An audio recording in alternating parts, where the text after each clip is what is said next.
Vía Pública. ¿Qué tal? ¿Cómo están ustedes? Muy buenas noches. Bienvenidos a Vía Pública. En el Teatro Caupolicán, centenares, miles de seguidores de la cantante nacional Cecilia llegaron a su velatorio en ese recinto, en calle San Diego, en el centro de nuestra capital. Las puertas se abrieron relativamente temprano, a las 11 de la mañana, y ya había mucha gente que quería ir a saludar, a entregar su respeto, sencillamente a estar presente por lo que significó Cecilia durante tantos años. Así que la jornada fue larga y se esperó, y así fue, que llegara mucha gente, y la afluencia de público fue hasta las 8:30 de la noche aproximadamente que terminó esa ceremonia. Pero llegaron anónimos, colegas de la propia cantante, artistas en general, curiosos. Se aglutinaron durante todo el día en ese tradicional escenario capitalino, donde el féretro de la incomparable, así se le decía a Cecilia, fue acompañado y ha sido acompañado con música y flores. Todavía resta ceremonia de mañana. Bueno, en la tarde de este martes, las filas para despedir a Cecilia excedían por lejos el propio teatro y se prolongaban por San Diego. Centenares, miles de personas de todas las edades, procedencias y gustos. Todo esto mientras la municipalidad de Tomé, que es la ciudad natal de Cecilia, decretó duelo comunal por el fallecimiento de esta artista. Mañana miércoles, la ruta hacia el cementerio se iniciará a las 14 horas desde el Teatro Caupolicán y la caravana llegará al crematorio del Parque del Recuerdo, que está ubicado en la comuna de Huechuraba. Anoche, cuando estábamos haciendo nuestro programa, tuvimos las primeras informaciones de que había muerto Cecilia, pero lamentablemente no pudimos dársela porque no la alcanzamos a chequear antes de salir, y hay que responsablemente chequear una noticia, sobre todo del impacto que iba a tener la muerte de Cecilia. Pero se supo, y era lamentablemente una noticia cierta. Cecilia ha muerto. Cecilia es la gran virtud y la gran gracia que tiene en la vida de un artista destacado como ella, en que logra trascender a su propia vida con su obra. Su obra sí que es absoluta y completamente eterna. Vamos a la mesa de conversación. Y vamos a conversar sobre temas que son mucho más terrenales que la trascendencia de un artista. Y son mucho más acuciantes, pero también pasan y se olvidan. No como la música de los buenos artistas o los poemas de los grandes poetas que quedan. Estos son a veces chimuchina chica que va construyendo el presente de la política, va dejando huellas sin duda, pero son episodios que algunos de ellos se van diluyendo en el tiempo, pero igual van quedando en la historia de sus protagonistas. Y nos referimos, por ejemplo, a lo que ha sucedido. Bueno, el ministro Jackson, que está en el centro de una polémica larga ya hace un tiempo, tenga o no tenga responsabilidad justa o injustamente, pero es el caso del ministro Jackson. Pero también los partidos de oposición que se bajan de las mesas de conversación, de diálogo. Está tensa la política, pero aquí al menos tenemos espacio para conversarla, tratar de entenderla desde otra perspectiva, desde el aporte, a cómo se puede establecer diálogos. Y para eso hay dos analistas que nos acompañan esta noche. Nerea Palma, que es académica de la Escuela de Ciencias Políticas de la Diego Portales. Gracias, Nerea, por estar aquí nuevamente. Encantada de estar de vuelta. Buenas noches. Muchísimas gracias. Y Tomás Dubay, que es analista político y académico de la Universidad Autónoma. Tomás, también gracias por estar aquí. Muy buenas noches. Hola, muy buenas noches, Matías. Giorgio Jackson, protagonista de una parte de la noticia. En los últimos días, la UDI, o podríamos decir el senador Macaya, protagonista también de los episodios de los últimos días. Partamos por lo último, que es lo de la UDI. Hay muchos que dicen que la UDI cometió un error. El problema, el foco, la polémica estaba en el gobierno, justamente, pero ahí estaba la discusión en torno al robo, en torno antes a lo de las fundaciones, en fin. Y ahora, en parte, la polémica o la discusión es la actitud que toma la UDI de bajarse de las mesas porque pone como condición que el gobierno saque a Giorgio Jackson. ¿Es un error político o está bien lo que hace a tu juicio la oposición?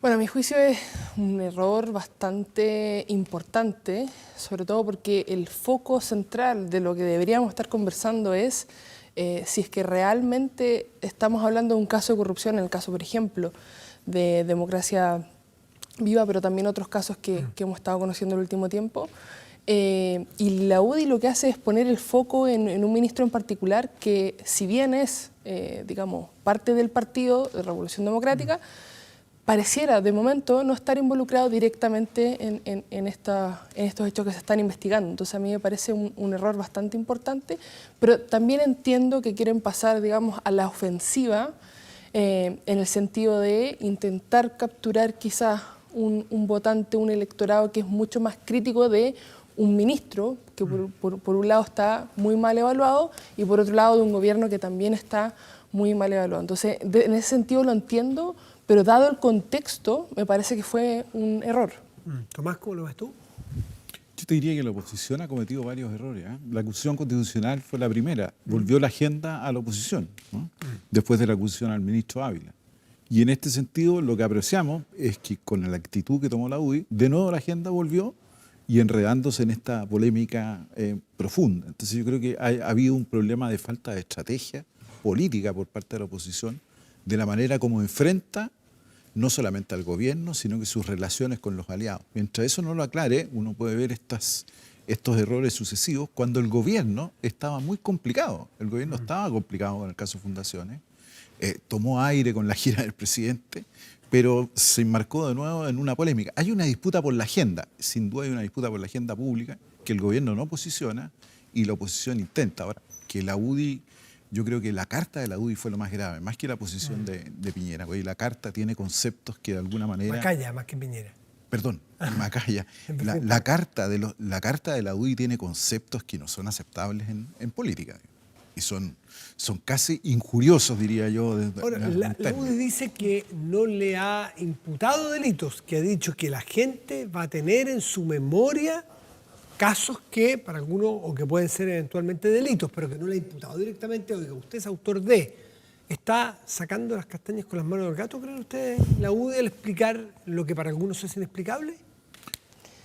Yo creo que fundamentalmente que la UDI apuntó al ministro Jackson porque es el ministro más débil del gabinete y además lo podía, entre comillas, vincular a ciertos casos, ¿no? Eso está en investigación, pero lo vincula como a ciertos casos de corrupción. Entonces, ataca a una figura esencial del gobierno, porque el ministro Jackson es una de las figuras del gobierno, de las pocas que todavía quedan del primer gabinete del presidente Boric, y es la figura más debilitada, porque ya salió de la Secretaría General de la Presidencia con problemas respecto de los partidos y sus aliados, bueno, a un segundo ministerio, y su aprobación es mala. Entonces lo enfoca en él, lo personaliza esa disputa. Yo creo que ahí hay un problema sin entrar al fondo, que el tema naturalmente de las pensiones tiene que ver por otra banda. Llevamos más de 14 años discutiendo a las personas de las pensiones. Algunos creen que el error que habría cometido la UDI es afirmar a un ministro Jackson que eventualmente podía ser cambiado. No lo sabemos, está solo en la cabeza del presidente, pero que lo afirma. ¿Ese es un dato para ti? Y segundo, ¿crees que puede darse que el ministro Jackson de alguna manera dé un paso al lado? Y nos acordamos del caso de Patricio Fernández hace poco tiempo en su carta cuando dice: yo me convertí en un escollo, así que disculpe, yo no quiero ser parte más de esto, sigan ustedes. ¿Puede hacer eso un ministro? A mí me parece que que el foco esté en Giorgio Jackson, de alguna manera, es algo que podría en alguna medida hacer que quizás el presidente contemple la idea de sacarlo del gabinete, pero nosotros sabemos que el ministro está dentro de su círculo cercano, al igual que, por ejemplo, Camila Vallejo, que no está dentro del centro de la polémica actualmente, pero sabemos que está en su núcleo cercano y sabemos que son figuras que son muy difíciles que el presidente las saque o las cambie. De hecho, muchos especulaban para el primer cambio de gabinete que el ministro Giorgio Jackson iba a salir y finalmente no salió. Lo mismo con los cambios de gabinetes que han venido. Entonces, esta figura que tenemos en el gabinete actualmente sabemos que es muy difícil que se cambie. Ahora, si se afirma o no se afirma, me parece que sí se afirma momentáneamente, en el sentido que más o menos hay un consenso Incluso hay figuras de republicanos que han dicho que no vale mucho la pena imputarle cierta responsabilidad en los casos que estamos viendo de posible corrupción, en el sentido que, si bien él es militante de Revolución Democrática, fue presidente, de momento no está directamente vinculado. Ahora, si es que eso está relacionado con los robos, obviamente es materia de investigación, claro. Es materia de investigación, pero sí es importante destacar en el fondo que hay un consenso bastante amplio en que la UDI estaría un poquito sola en esto, a pesar de que Republicanos también se restó de la mesa. Tomás, dijiste algo al pasar que yo lo noté porque es una suerte de polémica o dado para debate en la parte final de la gira del presidente. La primera parte del presidente, en la parte que generó polémica, por otras cosas que fueron muy bien evaluadas. La primera parte, lo de Garzón, creo que lo conversamos la semana pasada aquí, si no me equivoco, si alcanzamos este premio, no condecoración a Garzón, generó mucho revuelo, ya se analizó. Y en la parte final, en una entrevista en BBC, el presidente dice, Gabriel Boric, dice que reconoce que una parte de mí, dice el presidente Boric, quiere derrocar al capitalismo en Chile. Y eso ha generado también polémica por varias cosas. Una, porque lo dice derrocarlo a cambio de qué, imponer qué sistema. Y por otra parte, porque el capitalismo es parte de lo que Chile, o Chile forma parte de un sistema capitalista mundial, y la gira consistió en eso, en ir a buscar inversionistas, invitar a los inversionistas del mundo a que vengan a invertir en Chile. Y eso en el contexto de un capitalismo, traer capitales a Chile. Entonces, algunos dicen es incoherente con lo que fue a ofrecer, y otros dicen además, bueno, un líder tiene que decir si quiere cambiar un modelo, cambiarlo por cuál. ¿Cómo lo evalúan ustedes eso? ¿Es un error o es parte de lo que uno puede esperar de él? A mí me parece, más allá de todos los contenidos de la gira, me parece que la gira del presidente Boric a Europa básicamente fue utilizada como una forma de hablarle a sus partidarios. Básicamente hablarle a la izquierda. Todos los actos y acciones que hizo, más allá de lo conceptual, incluso directo, atendían a eso. Me parece que fue una actitud para reforzar ese voto de la izquierda que lo necesitaba en un momento crítico del gobierno y especialmente el apoyo del presidente. Yo creo que eso también se refleja un poco en las encuestas. Cuando uno mira por qué el presidente tiene 30%, bueno, está en una línea importante. Me parece que ese fue el gran objetivo y esa es la construcción. Ahora, de lo que dijo del capitalismo, sin duda uno puede sacar otras conclusiones. ¿Y qué conclusiones sacan ustedes? A mí me parece que el presidente sigue pensando en el proyecto constitucional pasado, ¿no? De la convención, el que tan apoyó con fuertemente. Me parece que esa es su instancia, pero más allá, yo sé que en la izquierda siempre hay un debate profundo respecto al capitalismo, cómo enfrenta el capitalismo. Ese es un antiguo debate en la izquierda. Pero más allá de eso, me parece que el presidente estaba pensando todavía, ¿no es cierto?, en ese proyecto que fracasó en el plebiscito pasado. Creo que hay algunos que dicen que se confundió en decir capitalismo y que quiso decir neoliberalismo. ¿Nerea? También puede ser. Al respecto tengo dos cosas para decir. En primer lugar, algo bien importante es que hay diferentes tipos de capitalismo. Como modelo clásico, por ejemplo, está el capitalismo anglosajón, que tiene características bien, digamos, importantes, con un Estado un poco más pequeño, mientras que tenemos, por ejemplo, el capitalismo más bien de la socialdemocracia, con un Estado más grande. Entonces, me parece que decir que le gustaría, digamos, sacar el capitalismo, o parte de él quiere sacar el capitalismo de Chile, es demasiado general como para poder incluso sacar alguna conclusión al respecto. Es como decir, a mí no me gusta la bebida cola, pero bueno, hay muchas bebidas colas que podemos hacer mención y que en realidad son diferentes, hace la diferencia. Entonces, y concuerdo con Tomás en el sentido que yo creo que está hablando con esa frase, por supuesto, a su 30%, que votó por él, digamos, de manera bien precisa, justamente por esta diferenciación con otras coaliciones que han gobernado el país de izquierda, como por ejemplo la Concertación, que quizás no tienen tanto problema con el modelo económico de Chile, más que, digamos, hacer una declaración de principios, digamos, de aquí en adelante. Ya, ¿ustedes creen que esto no es un problema en sí, no genera un problema esta declaración del presidente Boric? Es un análisis al pasar. Porque es el presidente de la República, alguien dice, bueno, un líder tendría que explicar un poco más, deja un poco a la deriva el concepto. Esa es la crítica que yo he escuchado al menos.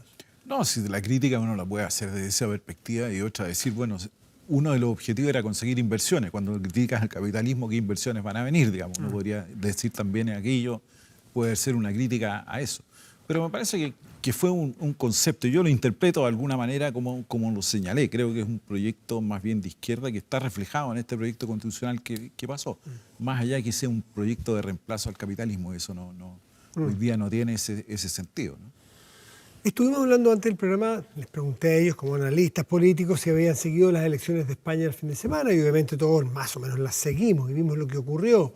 Era una jornada donde tenía resultado conocido, pero que dio resultados sorpresivos. Ganó el PP, que es la derecha, vamos a exagerar, vamos a exagerar las analogías, pero Chile Vamos, ganó, pero no le va a alcanzar aparentemente para gobernar porque es un régimen parlamentario. ¿Y por qué no le va a alcanzar? Porque sus socios, Vox, algunos dirán los republicanos en Chile, terminaron siendo un lastre. Pues es cosa de ver el rendimiento respecto a las elecciones de hace 2 meses. Y entonces alguien dice, bueno, ¿le va a pasar lo mismo a la derecha aquí? ¿Es Vox republicano? ¿Cómo tiene que comportarse la derecha para que no le pase lo que le pasó en España, pese a que el sistema presidencial?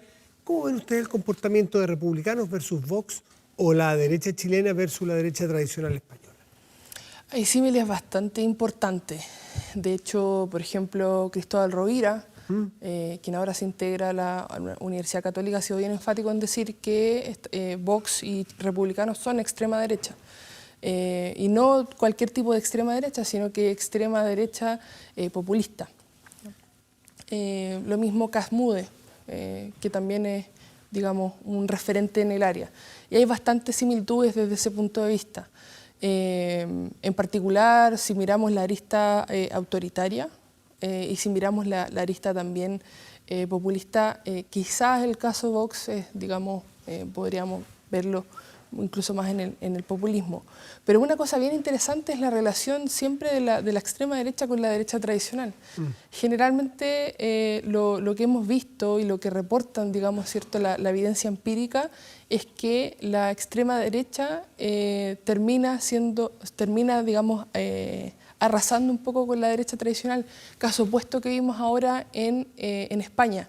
La derecha tradicional gana por sobre la extrema derecha, que sería Vox. Eso podría ser, digamos, puede viajar quizás, tenemos que verlo en las próximas elecciones, por ejemplo, las elecciones municipales, si es que realmente republicanos van a ser capaces de cosechar la victoria que tuvieron el 7 de mayo pasado. O si fue pasajera. O si fue realmente pasajera. Y me parece que es súper relevante porque han tenido roces muy, muy importantes con la derecha tradicional, específicamente con la UDI, que ha endurecido su postura, me parece a mí, justamente por lo mismo.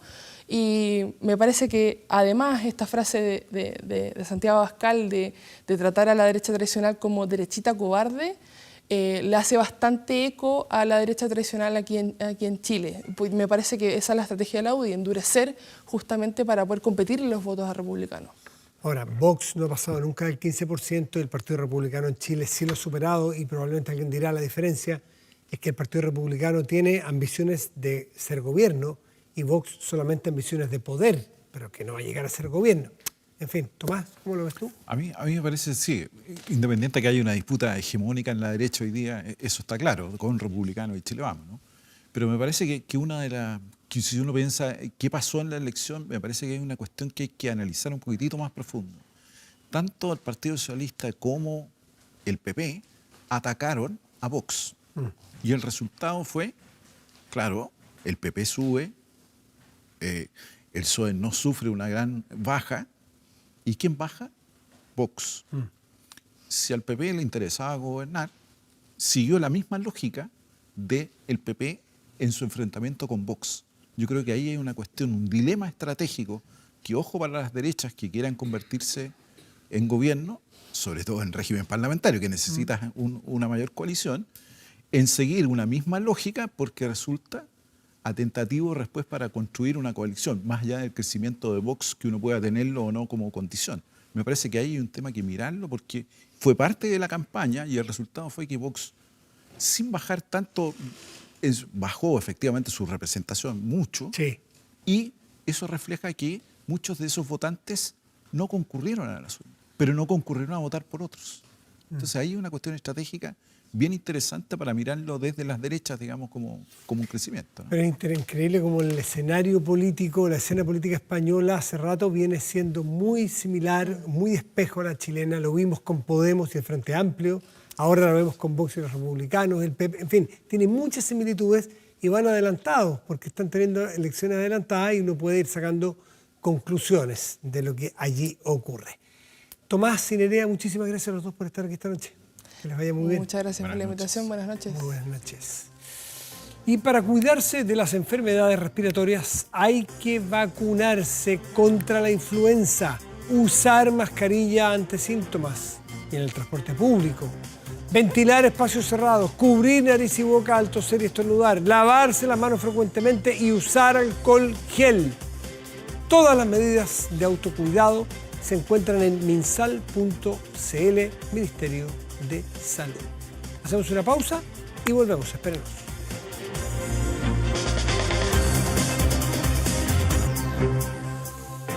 Aumenta la delincuencia, no grave robos, evítelos con Tepillé, la empresa líder en seguridad preventiva con monitoreo de cámaras de seguridad y audio disuasivo en tiempo real. Tepillé protege 24/7 su empresa y también su hogar. No sea usted la próxima víctima y contrátelos en tepillé.cl.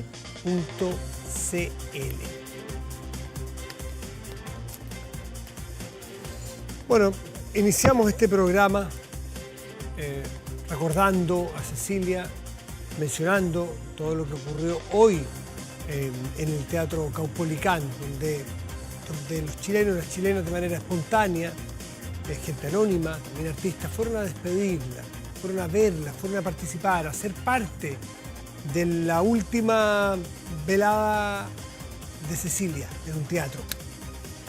Porque ella tenía una raíz muy profunda en nuestra cultura popular, desde los 60, todo lo que ocurrió después. Un personaje además que tiene muchos matices y muchas complejidades en su trayectoria. Bueno, y estos personajes, decíamos recién, tienen la característica que trascienden con su música. Esa es la gracia y esa es la virtud que tiene un artista. Puede morir en su vida en la tierra, pero bueno, sigue su patrimonio artístico vivo.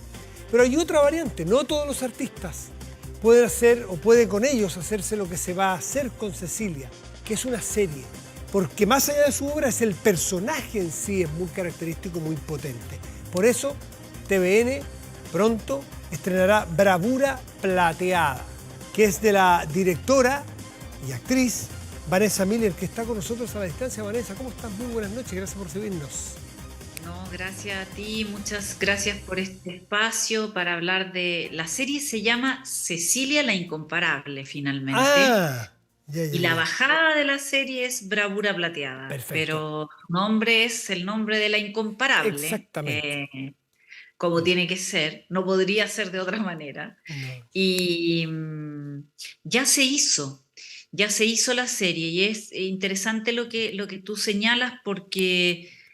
Tú hablas del personaje, y es cierto que ella es un personaje patrimonial chileno, de la cultura popular chilena como pocas, además mujer, con toda una impronta completamente avanzada y rupturista para la época en que tuvo su pic de fama. Los 60, pero, ¿no?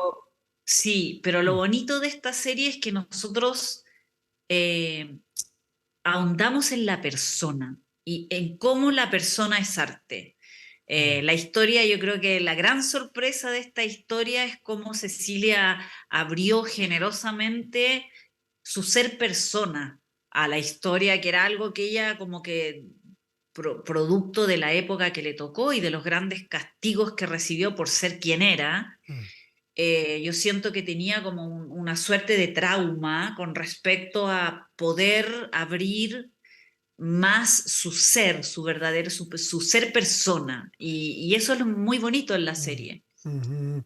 A ver, entiendo que se estrena en octubre, no sé si han cambiado los planes dado, bueno, la muerte de Cecilia ya está hecha completamente. Confírmame eso. ¿Tú tienes fecha de cuándo se La estrena? la serie está terminada, faltan poquitos detalles y temas como más de producción que de realización Ah, artística. ya, La serie ok. está filmada, editada, el color listo, el sonido listo, pero ay, estoy muy cansada, discúlpame, ha No, dale, sido... tranquila, me imagino Anoche no dormimos un nada, día fue súper especial. bonito como Mm, ella pidió que vayamos, que mm, fue muy increíble la lucidez con que se despidió.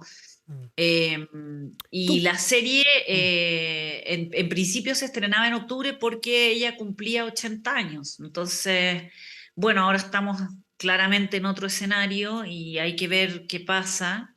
Es una serie que mezcla Eso. música de eso. Dime, No, dime. es que te quiero preguntar, sí, yo entiendo que hay artistas, ¿no es cierto? Está Maya Forge, por ejemplo, que la caracteriza en algún momento a ella, Sí. pero ella también aparece, ¿o es una mezcla entre un No, personaje o ella, o ella aparece en algún momento? ¿Cómo es? ¿Cómo está estructurada tu no, serie? no. Hay dos actrices que Mm, la interpretan sí. a Cecilia, una en la etapa juvenil, o sea, en Tomé, en su Tomé natal, desde que es adolescente hasta que gana el Festival de Viña Mm, y se va, después vuelve el Festival de España, que era un premio, era el premio de aquella época en el Festival de Viña, se iba al Festival de Benidorm, ella hace una gira muy exitosa por España y se vuelve por amor.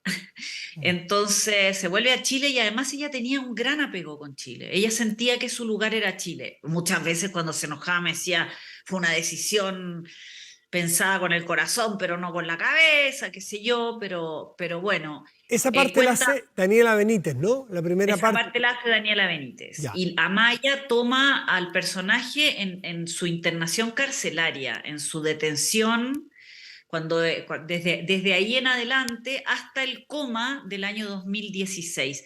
La serie tiene tres tiempos, tiene del 59 a fines de los 60, o sea, casi 60, principios de los 70 a los 80 y de los 80 al 2016. Mm.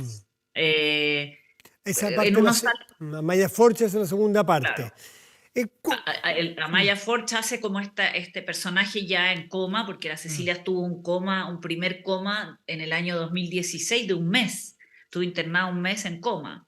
mm. Y desde ese coma se capitula la historia, ella revisa la historia de su vida. ¿Y cómo convenciste tú a Cecilia? Por lo que he leído, te costó muchísimo el que participara de esta historia. Tú eventualmente la pudiste haber hecho sin ella. ¿Qué valor tiene tenerla a ella colaborando y participando y cómo la convenciste? A ver, yo siento que yo no podría haberlo hecho sin ella, para Ya, nada. ya. Nada de lo que hice yo podría haber sido sin ella. Primero porque cuento con toda su música, la música de su autoría. eh, Cuento con los derechos, o sea, ella fue muy generosa, me pasó los derechos musicales de sus canciones, compuso una última canción que no se había grabado nunca y después de su coma yo le propuse rescatemos esa canción y grabémosla y la grabamos y finalmente fue una colaboración con Mon Laferte que hay un pequeño clip de un minuto en las redes, la canción es preciosa, se llama Jauría de Mujeres, es de una actualidad además de contenido insólito, se habla de las mujeres y de la solidaridad entre mujeres y de lo que ha sido necesariamente la batalla de la mujer por tener Mm, acceso a cosas que no se debieran ni pelear, por digamos, pero supuesto. bueno, es muy feminista la canción en ese sentido, de buena manera, digamos. Mm, Eh, no lo habría podido hacer sin ella. ya. La verdad es que yo no me pongo en ese escenario porque no lo habría podido hacer sin ella. Yo quería hacerlo como un homenaje a Ella lo ella y vio, además ella alcanzó a ver algo de esto.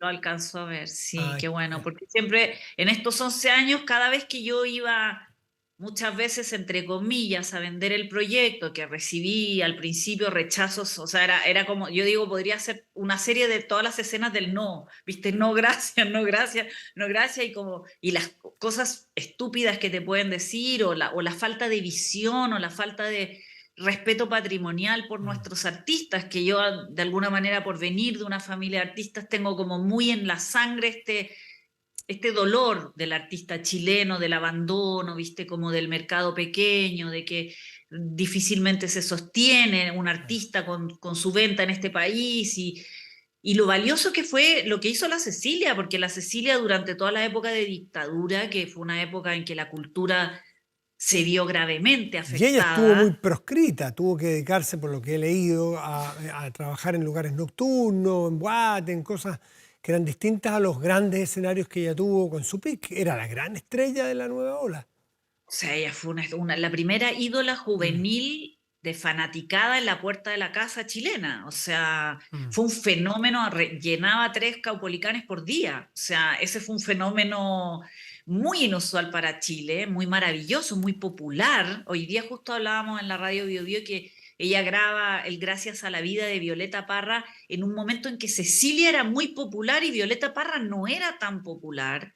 Y es esa versión primera la que se hace muy famosa en Chile. O sea, Mira, la canción suena primero cantada por Cecilia, mira. eh, porque, por la popularidad que tenía ella y porque ella decidió, y se querían mucho, ella quería mucho a la Violeta, mucho. Entonces, como que hay, digamos, hay un rescate, siento yo, patrimonial de ella y yo no lo habría podido hacer sin que Mm. esto ¿Y cómo la sinceramente fuera un convenciste, homenaje. Vanessa? ¿Cómo la Pucha, convenciste? me demoré 11 años, no es que no me demoré 11 años en convencerla, me demoré 11 años en llegar al nivel de profundidad de relato que tiene la serie, porque la serie tiene un relato súper profundo, de hecho termina mezclando música, es muy musical, tiene escenas musicales, tiene clips musicales. Cuando yo postulé para adjudicarme a los fondos decía, esta no es una serie contada, es una serie también cantada, y quería que pase del lenguaje del drama, porque la vida de Cecilia Sí, tiene mucho drama, mucho. si bien ella tenía un humor y tenía un humor muy interesante, su historia es muy dramática. Y a la música y a la poesía, y de hecho la serie tiene momentos de poesía, que hay poesía, el personaje de la Maya en un momento recita un poema diciendo lo que le pasa.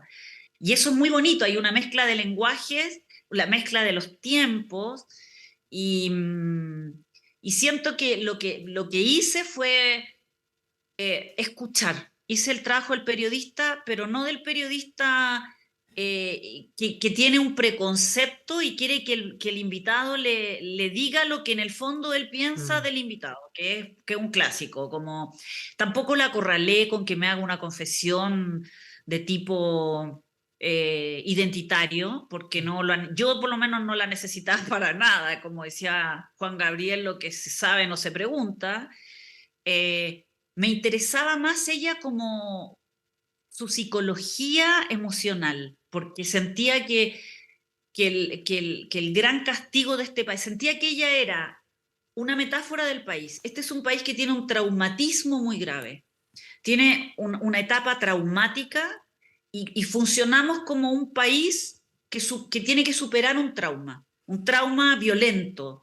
Y yo sentía que ella era como un ejemplo vivo, un humano que vivió el mismo proceso, con la capacidad muy chilena de salir adelante, de no bajar la Mm. guardia, de reinventarse, y esa era la historia que yo sentía que dejándola correr iba a aparecer.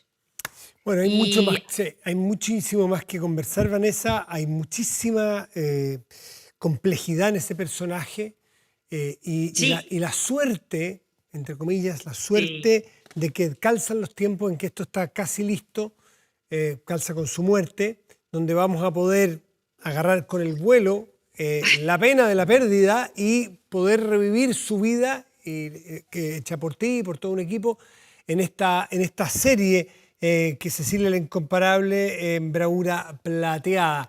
Yo te quiero agradecer, yo a ti te también. liberamos para que descanse y vamos a compartir, Vanessa Miller, con las Ya, personas un pedacito, un teaser de lo que TVN va a estrenar muy pronto, no sé si octubre, si se va a adelantar un poco, en fin, no lo sé, pero está muy próximo a eso. Así que, Vanessa, nos despedimos y nos gracias. quedamos con el teaser. Gracias, Muchas descansa gracias. y suerte con tu serie, con la serie que nos mostrará este tremendo personaje de los chilenos.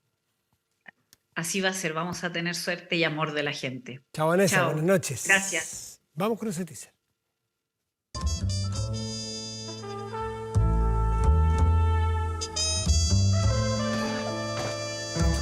¿Qué está pasando?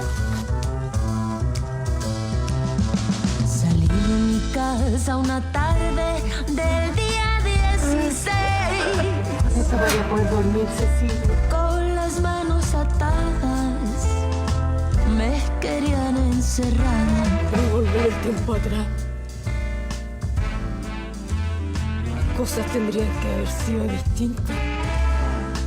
Toda la impotencia y pagar con mi inocencia.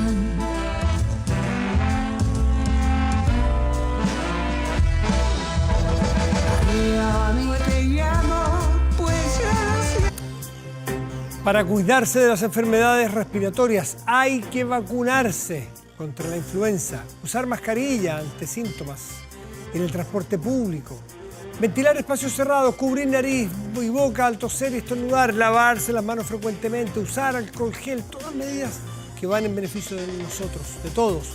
Todas las medidas de autocuidado se encuentran en minsal.cl, Ministerio de Salud. Y ahora vamos a la pantalla grande de nuestro estudio y revisamos nuestro portal de contenidos y noticias 24horas.cl, que destaca en este momento las temperaturas. Hasta menos 2 grados. La meteorología emite una advertencia agrometeorológica por heladas en la región metropolitana y otras 8 regiones. Más detalles, 24horas.cl. Y revisamos justamente el tiempo. En este momento, en la región metropolitana, el termómetro marca 7 grados con 3 décimas y el cielo está nublado.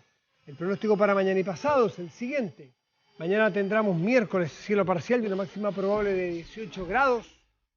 Y el jueves, parcial, 20 grados de máxima probable. Vamos a otras 2 regiones y otras 2 localidades. Valparaíso, en la región de Valparaíso, puerto principal, cielo parcial, 16 grados de máxima probable mañana. Y Punta Arenas, en el extremo sur de nuestro país, en la región de Magallanes, habrá cielo parcial y una máxima probable de 2 grados. ¿Qué escuchamos a Cecilia? Claro, de fondo está la incomparable, pues. La mujer ícono de la música chilena y estrella de la nueva ola, Mireya Cecilia Ramona Pantoja Levi. Su nombre de nacimiento, sencillamente Cecilia para todos nosotros, quien dejó un legado innegable, inconmensurable, fue una figura única, transgresora de la nueva ola de la década de los 60, el movimiento musical más popular de esa década de nuestro país. Cecilia es una de las voces más icónicas del canto popular chileno. Era reconocida por su versatilidad. Se paseó por el rock, el tango, las melodías italianas, el folclore. Las décadas de una clandestinidad musical que la alejó de los grandes escenarios se convirtió en un referente para las nuevas generaciones y un verdadero ícono cultural chileno. Con sentido de respeto y admiración, vamos a despedir a Cecilia. Y con ello aprovechamos de despedir Vía Pública de hoy. Muy buenas noches y gracias por venir.